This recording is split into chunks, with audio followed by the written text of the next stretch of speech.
Hi, my name is Trevor Manuel. I'm the chairperson of the National Planning Commission in South Africa. This is the first planning commission we've had in the country. It was set up by President Zuma and inaugurated in May of 2010. The President invited the Planning Commission to take an independent and critical view of South Africa and use this to produce a vision and a plan focused on the detail of a much better quality of life for all by 2030. The Commission is made up of 26 commissioners. 25 are private citizens who serve in their part-time capacities, and I'm a cabinet minister and the only full-time commissioner. Our first task was to get a clear picture of where we are as a country. The Commission wrote a diagnostic report which we shared with the country in June of this year. The feedback from this is that we've done a good job describing the problems that face us as a nation. I'm going to talk about what we find in a bit more detail shortly. The second task that we've been set is to draw up a vision and a plan that will take us to 2030. Our focus is on eliminating poverty and reducing inequality. I want to emphasize that. We have to eliminate poverty and reduce inequality, because we believe that these are the two biggest problems that face us as a country, and because these problems are so big, they affect everything else. So let me share our findings with you in the diagnostic report. We identified 9 big challenges that we think are the most urgent. These were poor educational outcomes. Secondly, too few South Africans are employed. Thirdly, the country has a very high disease burden. Fourthly, we are still a divided society. Fifth, public services often fail the poor. And there are parts of the country where people are locked into poverty where they live. Infrastructure is crumbling. And we do not use our natural resources such as land and water well. And we release too much carbon into the atmosphere.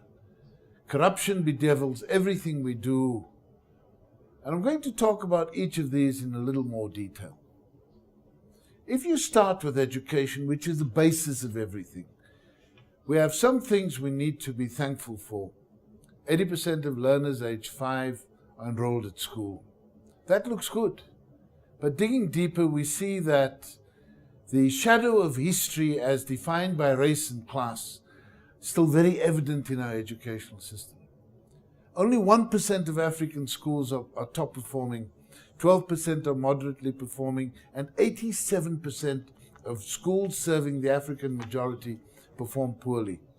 South Africa is ranked 139th in the world when it comes to literacy and numeracy skills of learners at grades 3 and 6. This is carried through from these grades into high school and beyond. But clearly we see that our grade 12 pass rates are very, very poor. The second issue that confronts us is that too few South Africans work.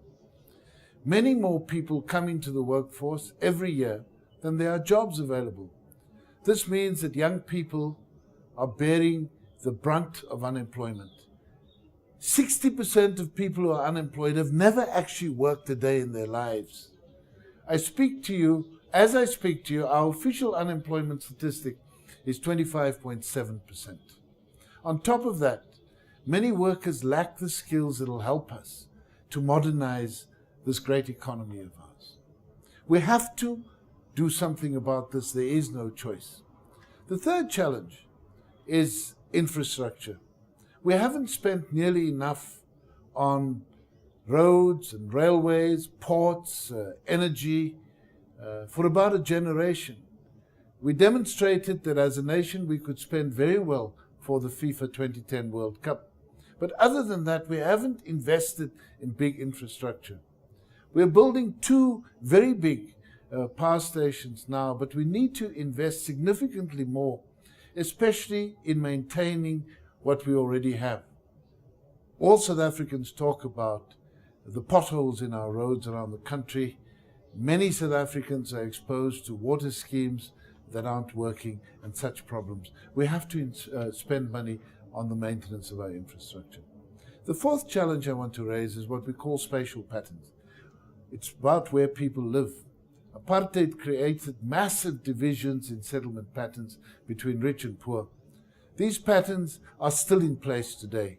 What this means is that poor people, especially the African poor, live in places that have very few rail links and other forms of public transport.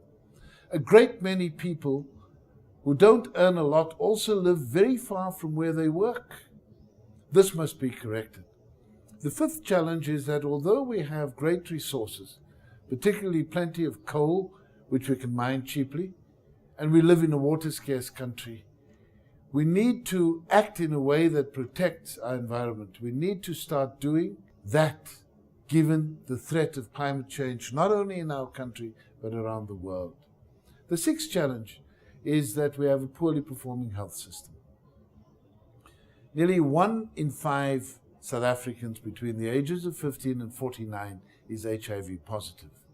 TB rates are high and unfortunately increasing. Life expectancy has dropped since the coming of democracy in 1994. Improving the quality of life and easing the burden on the health system is a very important objective. But it's not just about more drugs.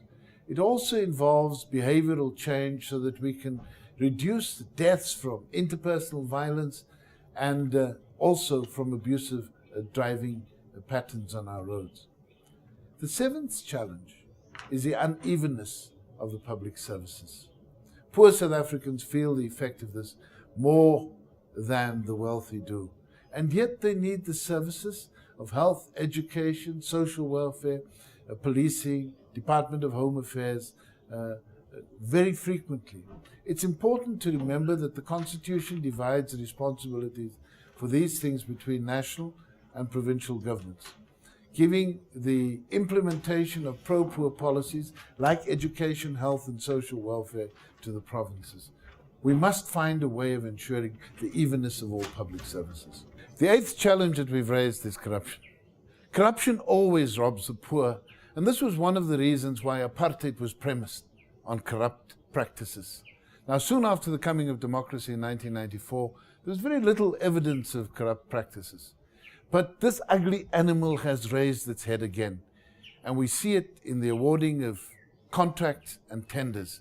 We have to deal with corruption to ensure that we can get a proper return on the taxes collected and that we can deliver better services to all the people, but especially the poor. And the ninth challenge that we've raised relates to the divisions that still afflict us. Now, of course, divisions are there in all societies, but they are much too sharp in this country. Divisions between the rich and poor, between men and women, between the unemployed and the employed, between the urban and rural dwellers, between workers and bosses. And then in a country like ours, especially also in respect of languages, we're a complex nation with 11 official languages. We have to find ways to narrow the divides.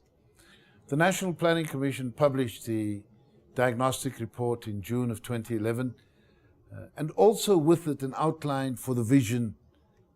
But this vision must be owned by all South Africans. We've taken the Diagnostic Report across the length and breadth of our country, inviting people to share in the observations, to disagree with us, but more importantly, to take joint ownership of the vision. If as a nation we know where we want to be in 2030, then we will share the burden of the journey along the way. That is about nation building. It's about understanding that there are both costs and benefits to be had, but very importantly, we need to act together in our collective interest. The task over the next period will be to move from this diagnostic, the observations about the country, to get to the plan. And that is the challenge before us. We want all of our people involved in the discussion of these matters so that we can build a South Africa that we all understand, whose challenges we understand, and whose joys we will share. Thank you very much for your time.